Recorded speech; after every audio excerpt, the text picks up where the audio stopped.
Hi hello viewers. ഞാനിപ്പോഴേ ഞങ്ങളുടെ പറമ്പിലാണ് നിൽക്കുന്നത്. ഞാനിപ്പോൾ പറമ്പിൽ നിൽക്കാനുള്ള കാരണമേ നമുക്ക് കുറച്ച് കാന്താരി പറിക്കണേ. ഇന്ന് ഇപ്പോൾ പള്ളിയിൽ പോയിട്ടേ ഞങ്ങളൊരു 2:30 കഴിഞ്ഞാണ് പള്ളിയിൽ നിന്ന് വന്നത്.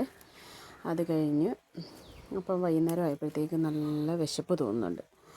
അപ്പോഴേ കാന്താരി പറിച്ചപ്പോൾ നിങ്ങൾക്ക് മനസ്സിലായി കാണുമല്ലേ എന്താണ് ഉണ്ടാക്കുന്നതെന്നല്ലേ. അപ്പം അടുത്ത ഒരു മഴയും വരുന്നു. അപ്പോഴേ എന്തെങ്കിലും കട്ടിക്ക് എന്തെങ്കിലും ഒന്ന് കഴിക്കാമെന്ന് ഓർത്തു. അപ്പോൾ അന്നേരമേ ഞാൻ കുറച്ച് കാന്താരി കണ്ടോ, കുറച്ച് കാന്താരി പറിക്കട്ടെ. കാന്താരി ഇവിടെ ഇഷ്ടത്തിനുണ്ട് കേട്ടോ. കാന്താരി എൻ്റെ കയ്യിലിരിക്കുന്ന ഒത്തിരി അച്ചാറുകളൊക്കെ ഉണ്ട്. അച്ചാറുകളിലെല്ലാം ഞാൻ ഈ കാന്താരിയാണ് ഉപയോഗിക്കുന്നത്.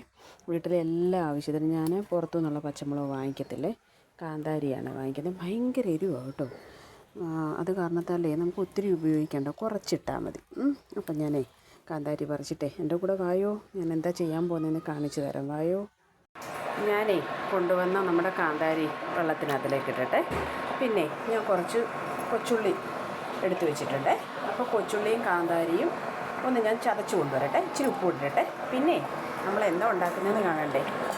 നോക്കിയേ, നല്ല കപ്പ തിളയ്ക്കുന്നുണ്ട്. ബാക്കി എന്തൊക്കെ വിഭവങ്ങളാണെന്ന് ഞാൻ കാണിക്കാം കേട്ടോ. ഇച്ചിരി കൂടെ വേവാനുണ്ട്. അപ്പോൾ ഒന്ന് വെയിറ്റ് ചെയ്യുക, ഞാനൊന്ന് ചതച്ചുകൊണ്ട് വരട്ടെ. അപ്പോഴേ ഞാൻ കാന്താരി ചതച്ചുകൊണ്ട് വന്നിട്ടുണ്ട്, ഉപ്പ് ഇട്ടിട്ടുണ്ട്. അതിനകത്തിലേക്ക് കുറച്ച് കട്ടത്തൈര് ചേർക്കുവാണേ. അപ്പോൾ തൈര് ചേർക്കുമ്പോൾ നമുക്ക് വെളിച്ചെണ്ണയുടെയും പുളിയുടെയും ആവശ്യമില്ല കേട്ടോ. അപ്പോൾ നമ്മൾ തൈര് ചമ്മന്തിയാണേ.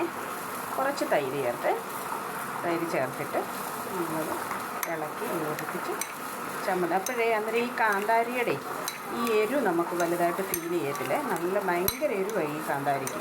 അതുകൊണ്ടപ്പോൾ അന്നേരം അത് നമുക്ക് വലുതായിട്ട് ഫീൽ ചെയ്യത്തില്ലേ. അപ്പോൾ അന്നേരം നമ്മുടെ തൈര് ചമ്മന്തി റെഡി. ഇനിയുണ്ട് വിഭവം കേട്ടോ, വെയിറ്റ് ചെയ്യണേ. പിന്നെ ഞാൻ ഇവിടെ ഉണങ്ങിയ ഉണക്കമീനാണേ. അപ്പോൾ ആ ഉണക്കമീൻ വറുത്തിട്ടുണ്ട്. പോവല്ലേ, ഇനിയുണ്ട് വിഭവങ്ങളെ. അപ്പോഴേ നമുക്കന്നേരം കപ്പയൊന്ന് വിളമ്പാം. നല്ല പൊട്ടുപോലെ വെന്ത കപ്പ. എനിക്ക് ഒത്തിരി അങ്ങ് കപ്പ വെന്തളിയുന്ന ഇഷ്ടമല്ല. ഒത്തിരി അങ്ങ് അളിഞ്ഞു കഴിഞ്ഞാൽ അതിനൊരു ടേസ്റ്റ് എനിക്ക് തോന്നാറില്ലേ. അതുകൊണ്ട് ഞാൻ ഒത്തിരി വെന്തളിഞ്ഞ് എടുക്കത്തില്ലേ. പിന്നെ നമ്മുടെ തൈര് ചമ്മന്തി പോരട്ടെ, ഒരു സ്പൂണും കൂടെ പോരട്ടെ. തൈര് ചമ്മന്തി. പിന്നെ നമ്മുടെ ഉണക്കമീൻ വറുത്തത്. ഉണക്കമീൻ കുറച്ച് മതിയല്ലേ. പിന്നെ അതിൽ എടുക്കും നമ്മൾ. പിന്നെ നമുക്കേ ഇതും കൂടി, അതായത് കട്ടൻ ചായ. അത് നമുക്ക് ഒഴിച്ചുകൂടാൻ പറ്റില്ലല്ലോ ഇതിൻ്റെ കൂടെ. അപ്പോഴേ ഞാനൊന്ന് ടേസ്റ്റ് ചെയ്ത് കാണിക്കാവേ. ഭയങ്കര ചൂടാണ് കേട്ടോ, ഭയങ്കര ചൂടാണ്. എങ്കിലും കൈകൊള്ളും. അപ്പോഴേ ഒരു ശകലം ഉണക്കമീൻ. ചൂടുണ്ട് കേട്ടോ, നല്ല വായിക്കൂടെ വെള്ളം വരുന്നുണ്ടോ. എനിക്കാണെങ്കിൽ വിശപ്പ് ഇപ്പം 4 ഇരട്ടി കൂടിയിട്ടുണ്ടേ. ഞങ്ങളെല്ലാവരും വെയിറ്റ് ചെയ്തിരിക്കും ഇത് കഴിക്കാനായിട്ട്. അപ്പം ഞാൻ ഓർത്ത് എന്നിട്ട് ഈ തൈര് ചമ്മന്തിക്ക് അതിലോട്ട് ഇതൊന്ന് മുക്കിയിട്ട്